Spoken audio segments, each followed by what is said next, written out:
Hey guys, welcome to our live video. Karen keeps going on vacations, but she decided not to go today and is going to be joining us for our next series or next video in the remodel series.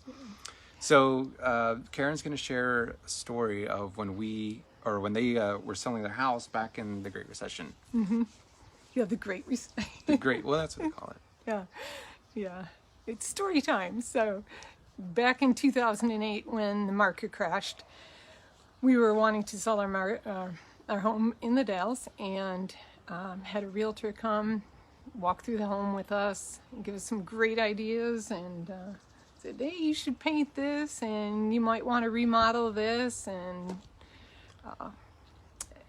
we talked about it and ended up taking only a couple of her ideas, and 6 months later, our house was still on the market. Mm-hmm. Yeah, lesson learned there. So we just didn't understand the market. We didn't understand quite a few things, and it was a really unique time.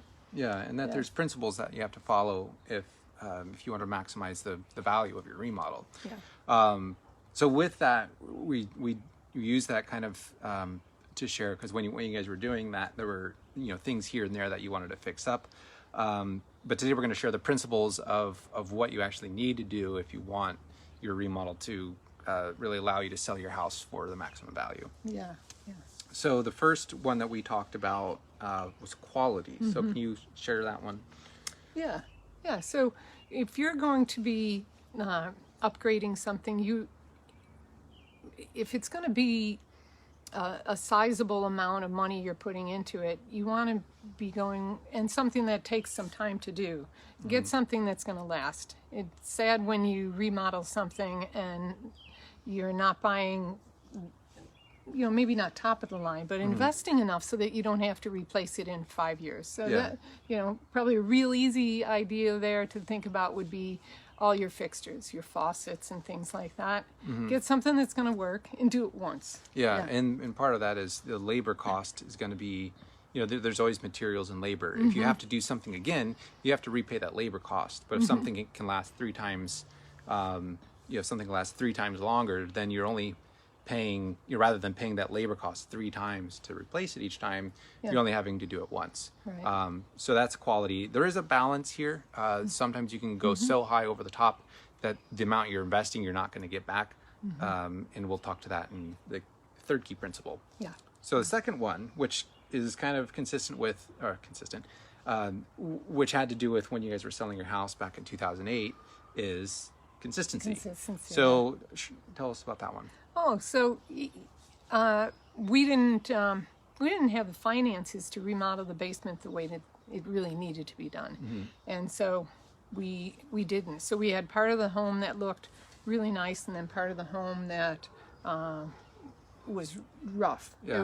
It was like bare bones. Rough. It was like nightmare rough.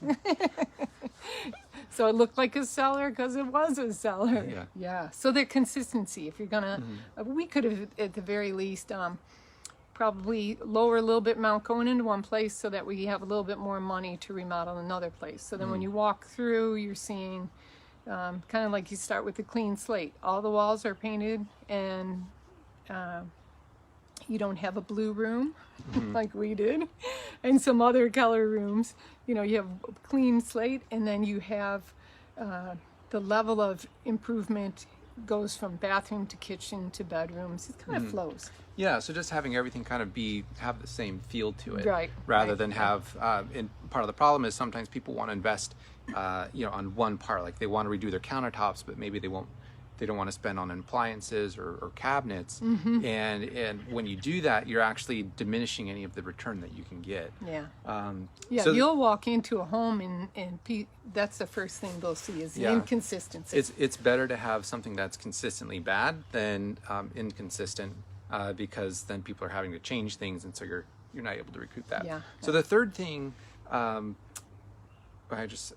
totally spaced it, but in the market. The market conditions. So making sure, part of that is consistency with the homes around you, but also making sure that the remodel you do is consistent with the market value of your home. So there's a couple things to this. So one of those, and I'll kind of share this one a little bit is, you know, if you have a home that's in our market, say in Newberg in Oregon, $400,000. So like kind of your entry home, you know, you're not going to want to do a wine cellar, and because most people in that demographic are not going to want a, you know, a $30,000 wine cellar in their home. Whereas for upper end, you know, high several $100,000 properties, that might be, you might have a clientele who wants that and it actually can add value to the home. So that's one aspect of it.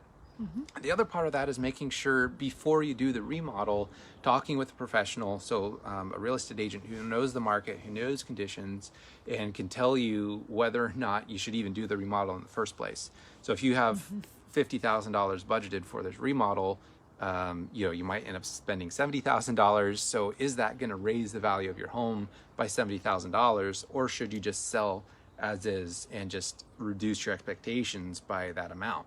So say you have a house that's $400,000. If you're going to spend all this money, is that going to make your house $470,000? Well, depending on what you're doing and why the house is $400,000, possibly. So it's really important to talk to a professional first. And the key part with this is when you're attached personally to your home, you're always going to see through the wrong kind of glasses. You see the value that you put into it. You see, you know, there's a lot of sentimental value, but people don't buy homes based on sentimental value. And it's extremely difficult, even for professional real estate agents selling their own home, it can be extremely difficult to separate this. Detach. So to detach. So that's why it's yeah. really important to have someone on the outside come in and Yeah. give you a professional opinion, because it's really difficult to do it on your own. So if you're curious what your home's worth, if you have a remodel you're wanting to do, please feel free to reach out. I do free estimates. Most agents do, but that's something that not everyone's aware of. But I'll give you a free estimate and let you know, hey, if I think that a remodel will allow you to get what you think it can, and just kind of give you a gut check. So thank you. We hope this was helpful for you. Please let us know if you have any questions, and feel free to reach out. Thanks, guys. See ya. Bye.